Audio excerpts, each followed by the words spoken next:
Look, I've come in with no predetermined outcome today, but I've listened to all the debate, and I'm just going to reflect back to something I asked Glenn Livingston when I first started. I said, how busy are we now in comparison to the last term? And he said, oh, about double.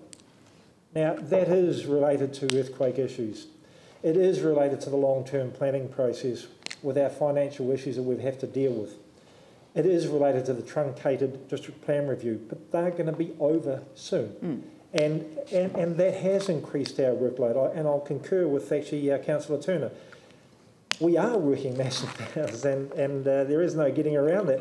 I don't believe having more councillors is going to change that. I will still want to go to every briefing, every meeting that I can get to, while still want to be out in the community. I don't think having more councillors is going to change the workload. In actual fact, it may trip ourselves up and actually create more bureaucracy, another layer of bureaucracy we have to work through.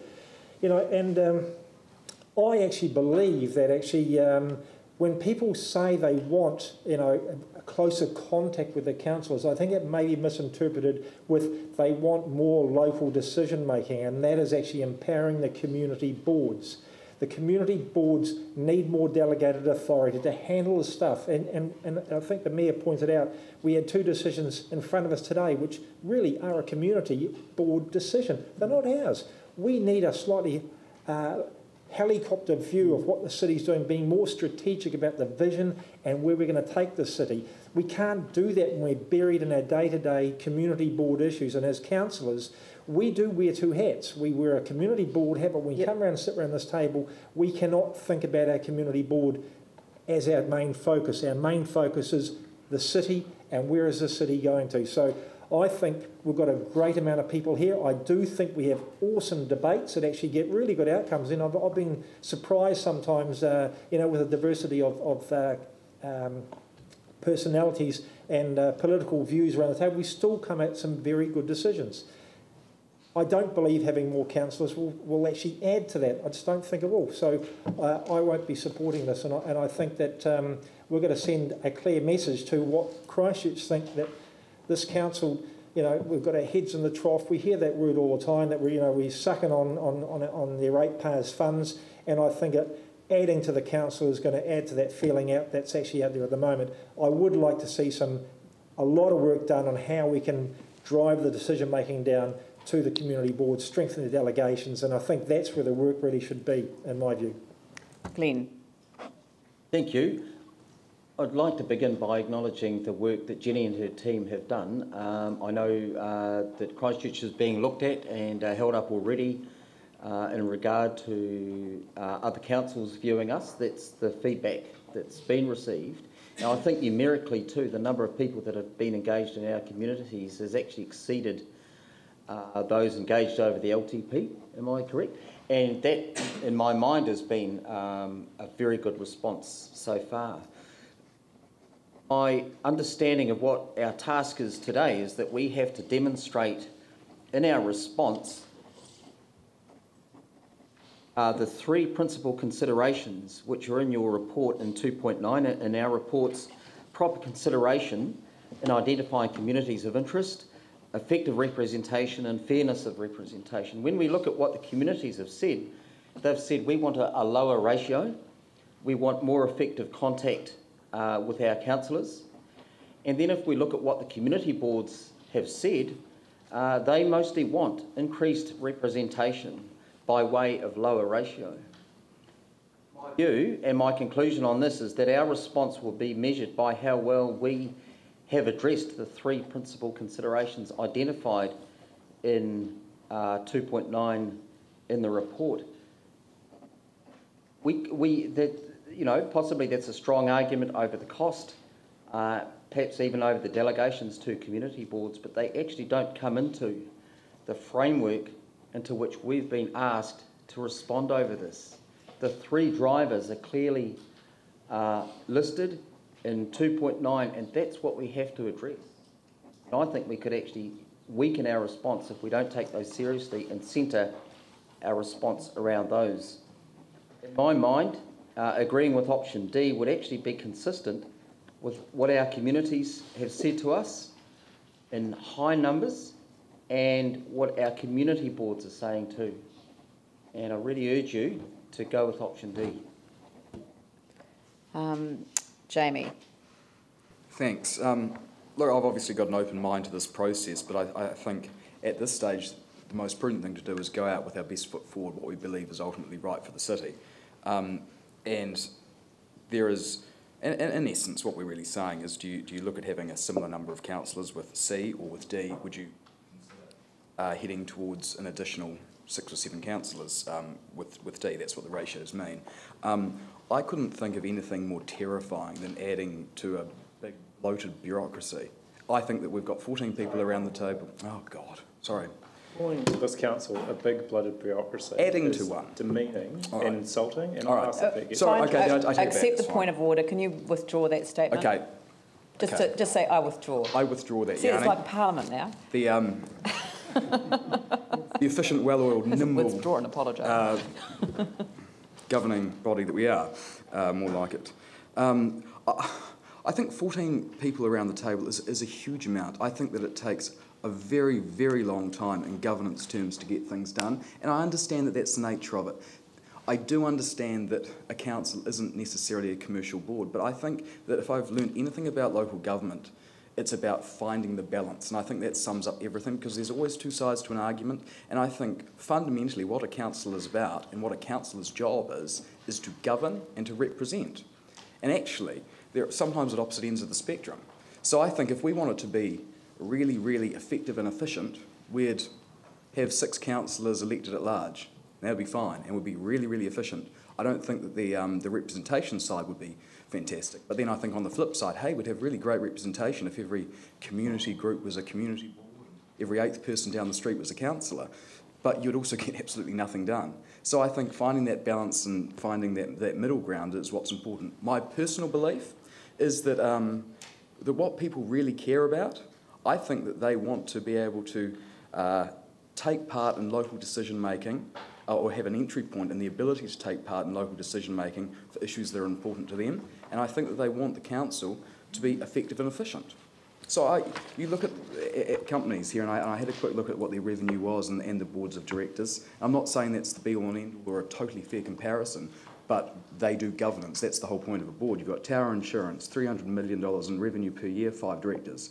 Vector, $1 billion in turnover, 8 directors. Air New Zealand, $4 billion turnover, 7 directors. Adidas, $25 billion in annual revenue, 12 directors. Caterpillar, $81 billion in revenue, 12 directors. This has got nothing to do with... Excuse me. I'm talking about governance. He's allowed to talk about governance. What's wrong with that?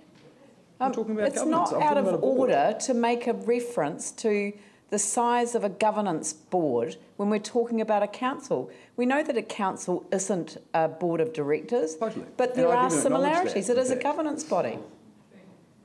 Apple, $240 billion in annual revenue and a board of directors of 7. Do you remember Enron? They had 17 directors, FYI. Territorial authorities, Christchurch, we've got one They were the councillor for smartest guys in the 26,000 room. residents. Hamilton, one councillor for 12,500 residents, and Auckland, one councillor for 74,500 residents. Overseas, I had a look at what their councils were, their councilmen as they call them in the States and everything. Amsterdam has one council member for 91,600 residents. Tokyo has one council member for 103,000 residents. New York has one council member for every 160,000 residents. And LA has one council member for every 250,000 residents. So I'm just saying that, yes, we've had engagement there. There have been 3,000 or so people that have commented. It works out at about 0.8% of the population. That's fine. But also remember, and this is an unpopular thing to say, and I apologise in advance, but I'll just say it anyway. Sometimes the flaw, I believe, and it's only my personal opinion with consultation, is that it can fundamentally be flawed because the people that have got strong ideological views will be the first ones that are there rattling the cage. But I think fundamentally people just want to have a city that works. And you know what? I'm not actually going... I'm not going to ever be a great politician or anything like that because I actually don't really give a toss if I get voted out making a decision that with the information that I had, that I looked after the people of Christchurch, if I feel that with the information I had I made Christchurch a better place, then I'm happy. And if for whatever reason there isn't that information that's going to be in the public arena, and it can't be out there due to sensitivities, well, so be it. I wanted to do this not to get the job, but to do a job and hopefully play a part in making the city that I love a better place.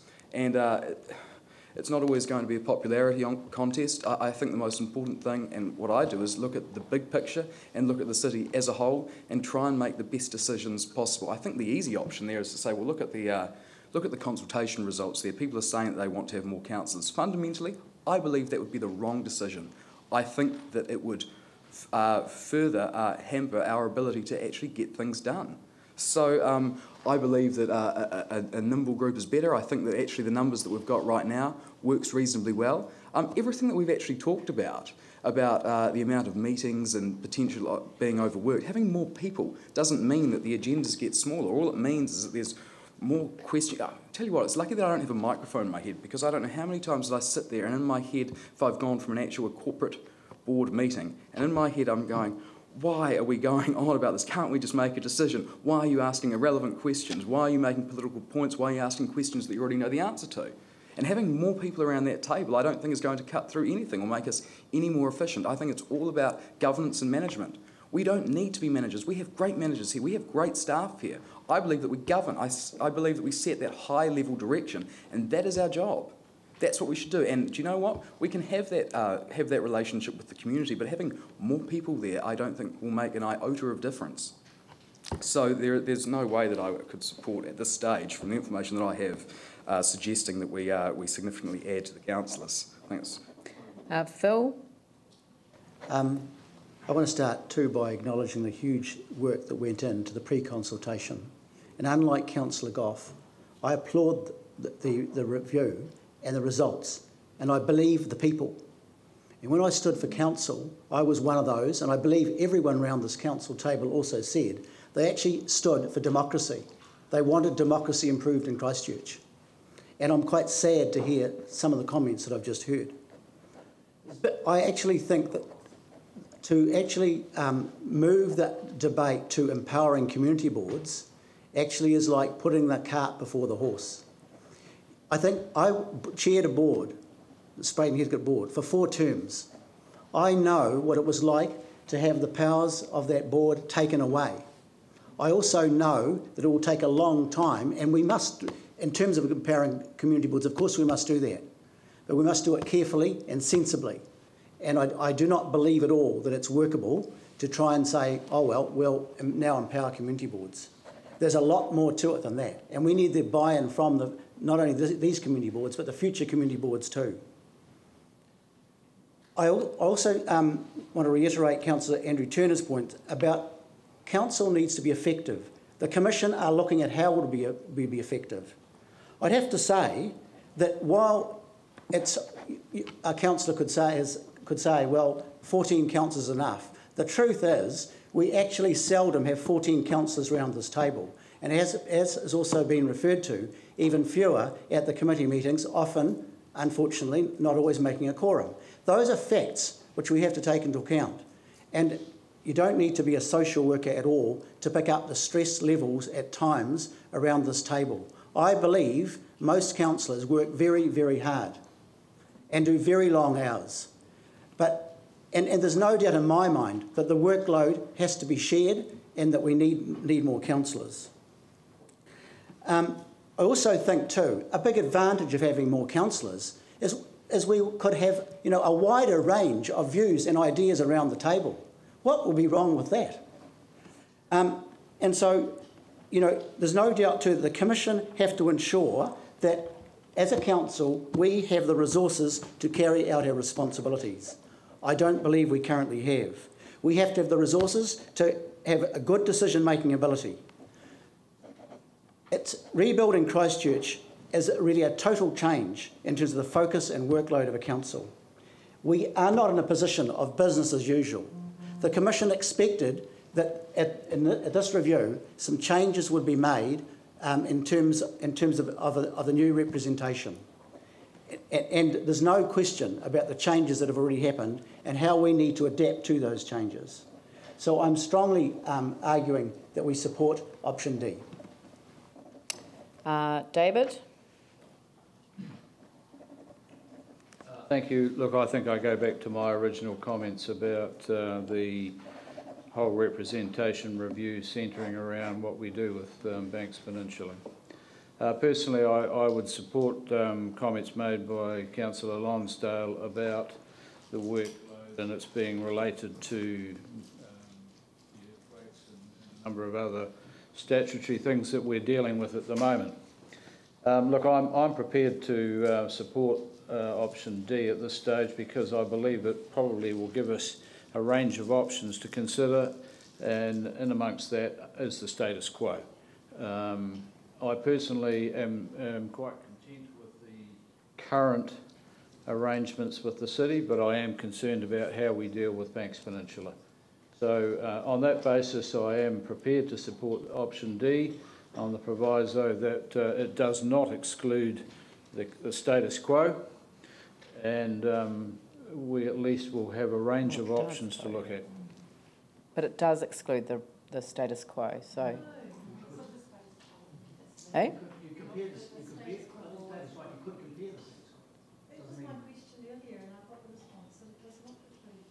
When we say status quo, I will only support that as long as we can. Propose. Well, no, but in our report. if you want to amend... sorry, I thought you said you wanted to narrow the option. I'm sorry, but it is a point of order in many respects. Are we actually voting to prefer a member population ratio closer to the Metro New Zealand city average of 1 to 16,500? Because how does that include C when it's written as an or?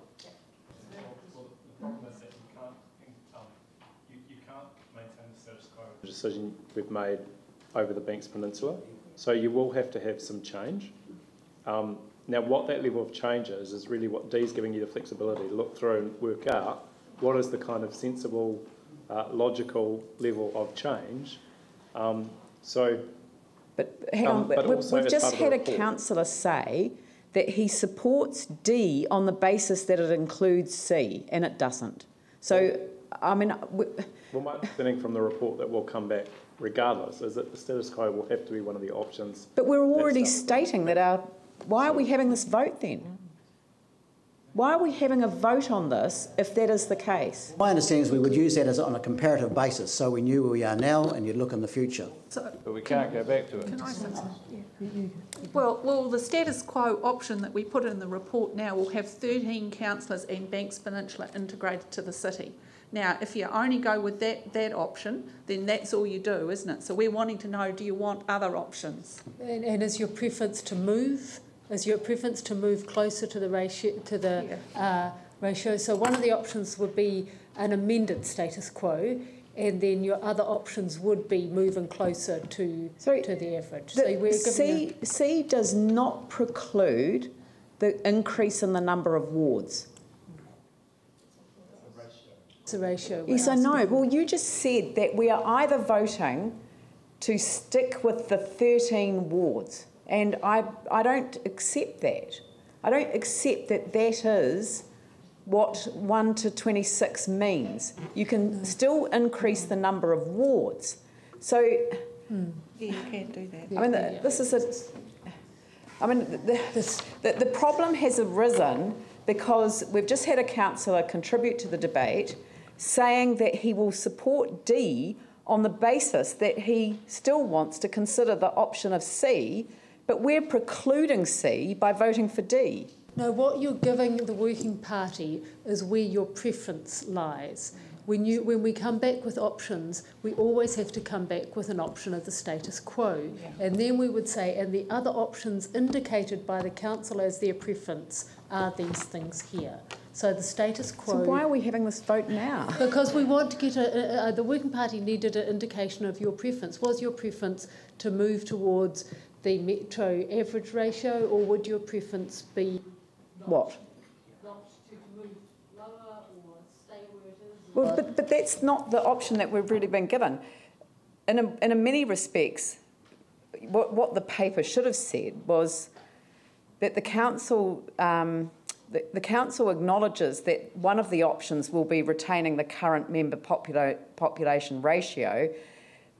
What are the other options that the council wants to consider in this? So do you want to move to the A? No, but it says the decisions made on in 8.2, which is C or D. The problem is the fact that it's C or D. What it should have said is that C is going to be in the paper anyway. I don't know why we're having this debate now. Eh? Well, no. I mean, there are other people that are waiting to be heard. So you've heard that. I don't know what. I don't. Yeah. It's confusing. But anyway, I've got Jimmy, Raf, Pauline, and Vicky. Okay. Yeah. I support the D because C or D. My personal view is not perfect. But why I choose the D? Because I particularly would like to emphasize, if we review 2.7, all those highlights, because the council, we spend so many resources, the staff, the time, and some of the elected member council, we engage with the almost 3,000 residents, and we gather some of the points from them. They particularly emphasize number of councillors be increased, the size of wards be decreased. If we choose C, then probably we don't need to have a pre-consultation. We spend so much resources, then we still insist on all the, the original point of view opinion. But why we need to spend these resources? This is the first. Second is even some council mentioned, right now it's a kind of extraordinary time after earthquake. We still have quite a few the issue need to be dealt with. For instance, like moment we focus on the district plan, the review, this one, stage 1, 2, and 3, etc. And we set up so many kind of the meetings, formal council meeting, committee meeting, the subcommittee meeting, task force, and working group. So each one of us, my person, will partake of quite a few the committee. Why we would like to, through this committee, can achieve our goal, our common goal, for benefit to the community, benefit to the people, benefit to the business group. But if we review the data or information, probably we still quite a few, not talk to someone else, just talk to myself. Still, I would like to partake of the meeting, but in that time, I have a clash with maybe some other appointment or some other meeting. I can't, because it's only one body, I can't divide it to partake of these two meetings at the same time. It's very, very difficult. Third is because we are aware the Auckland Council, that's different. They have 21 or 22 councillors, but they dedicate fully to the local board. Local board make decision. Then the council cannot override in the local board decision, so we can focus on the metropolitan issue, etc. But how about our structure, our situation? We are councillors, but we are also the community board members. For instance, I partake of community board meeting. Even I have argued with them. You had a better community board meeting started from 5 p.m. But some of the community board members, elected members say, oh, we started for 4 p.m. 4 p.m. I always partake of a committee meeting, not yet finished, oh, I hurry to go. But if the community board meeting, the agenda is not so important, I prefer continue, remain in the council committee meeting, rather than go to the community board meeting. But if I'm not go there, as you are aware, once every 12 months or 18 months, the media would like to know, which the elected member, how your attending rate. I don't want to absent any kind of meeting, but I can't help. I have to miss one. I need to choose which one, is better not only for me, it's better for the community, better for the people. I'm only a moment as a councillor, our workload absolutely is very heavy. My wife always complains to me, why you have no family time? You are always like working. I say that because my English, my second language, I need to read every day, so many documents. I need to attend the council meeting, also engage with the resident association meeting and a workshop and any kind of activity, etc. I can't help. Please, understand me, but I still enjoying this the kind of councillor, the public service work. But we need to face the fact. That's why I choose the D, and also D is flexible. This is only the draft. The consultation will go to the public. This all kind of align with the preliminary consultation feedback from the community, from the individual, the people. Then this our council favorite, but we still have the other 2 or 3 options, because I still think this is not a perfect option. Thank you.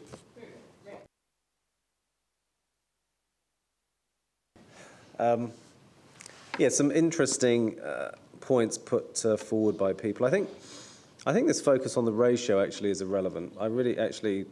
I mean, my observations of the council over the last 18 months, how it's operated, more councillors wouldn't make any difference at all. It certainly wouldn't make any difference to the quality of the decision making. I mean, I think to Andrew's point, I agree. I mean, the calendar's ridiculous. Now, a lot of that is down to this period in time, especially the district plan review, which has been an abomination, quite frankly. And we've just not been able to cope with the demands of that. But actually, a lot of the stuff we're dealing with will start to dissipate over time. But yeah, the calendar is tough, and that is also a management issue as well in terms of how to space stuff out. I mean, when it comes to engaging the community, the most common things I get called about, and actually my constituents call me on the phone and email me and write to me. They never submit on anything. In fact, I don't know anyone that actually even knows half these consultations are going on. Yeah, I'm just talking about my constituency, but they do make their views known to me. But the 2 most regular things I get called about are trees and car parking. Well, come on. I mean, that's not something we should be deliberating about, So I've actually started sending those to the community board. You sort it out. Because actually they don't get many inquiries. They don't have a huge workload. So that could be just our ward or whatever, but that's my observation. So I think really we can't get away from the fact that we are trying to amend the delegations to the community boards. I think the council's been very, very clear that we want to push more responsibilities. We've said that from day one. It hasn't happened yet, but we will get round to it. I don't think the number of councillors needs to be increased. I can understand why people think it will help, but actually I don't think it will make any difference at all. I think we have enough people, and I think if we can get our calendars sorted out, and I think once the district plan review drops out, that will take away a lot of pressure. And yeah, it is a high workload. A lot of that is about the way we govern. A lot of that is about the way the organisation works as well. That needs to get more efficient. And we've had a lot of very difficult issues to deal with, but they will dissipate over time. So I'd be happy to maintain the status quo. I would like something to be done about the casting vote. So either we end up with an odd number in the chamber, or the mayor has a casting vote, because that's just a general board issue. But otherwise, I'm happy with the number we've got, and actually I think it's fine. Yep. Pauline? Thank you. It is an interesting debate, and I concur with Paul Lonsdale in that area.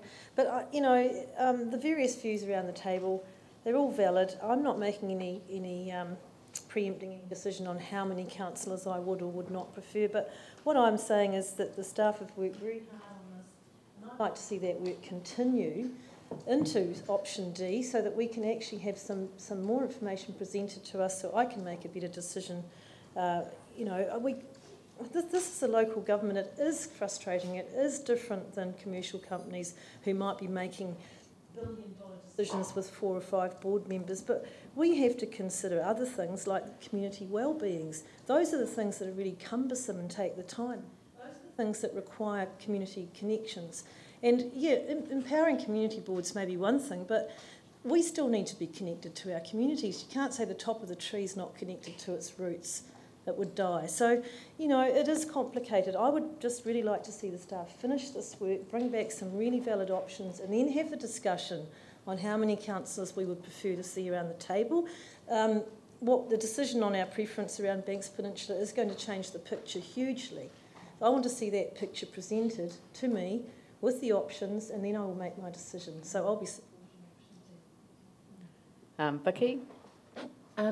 I find that this is quite interesting, but I actually want a kind of a C&1/2, which is basically allowing for flexibility for a small increase in size to take account of what will happen with Banks Peninsula changes and the community views. I don't want us to predetermine what the community says. I would never have guessed, for example, that people would have said we want more councillors. I'm actually surprised by that, and I would never have picked that. And I like betting on things, but I would have bet the wrong way on that one for sure. The difficulty I have with D is that it looks like a council of 19, but what you're actually proposing is that it may be 14, it may be 15, it may be 16, but we're not making that clear in that decision. I mean, we are going to be faced with quite major changes. I've actually worked in a council of, I think, 19, because I can't remember. I'm definitely one of 24, and now one of 13. And I don't really know which was better. I don't really have a view that smaller is better or anything like that. And while I can understand that for a board representation, the concept of local government is so different to board representation that the analogy doesn't hold well. And I have to say I get a great deal more emails and phone calls about things other than just trees and car parking, about all sorts of things that people want sorted. But even if we look at the current representation, we currently have 1 to 8,000 in Banks Peninsula, 1 to 23,000 in Burwood Pegasus, 1 to 27,500 in Spraden Heathcote, and 1 to 33,000 in Riccarton Wigram. So we have a hodgepodge of representation that is not fairly representing people's, the number of people to the number of councillors. So whatever we do, there are going to be need to be quite major changes. And what I want to be able to do is leave the flexibility so that those changes can come back to us in a rational way.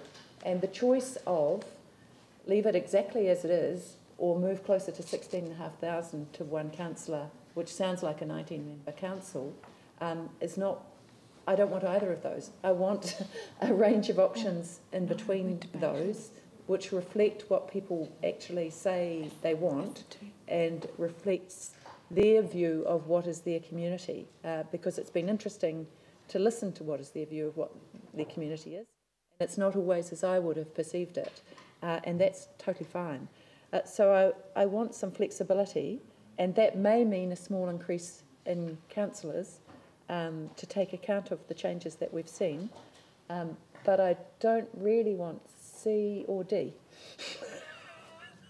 So that's the difficulty I have. I want a C&1/2. I mean, David's just approached me to say that he has an amendment which he thinks will merge C and D.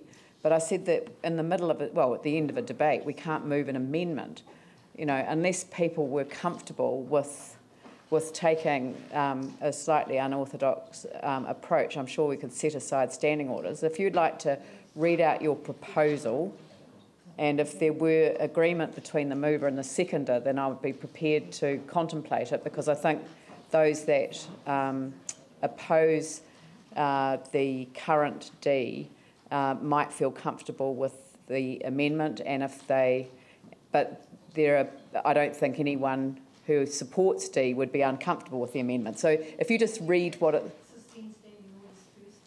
Well, if people would allow just a little bit of, you know, grace here, perhaps if the mover and the seconder were comfortable with it, then I will allow it. If they're not, then I won't. So if you could... an amendment to D and to read, propose member population ratio models from the status quo at 1 to 26,000 ratio to the New Zealand average of 1 to 16,500.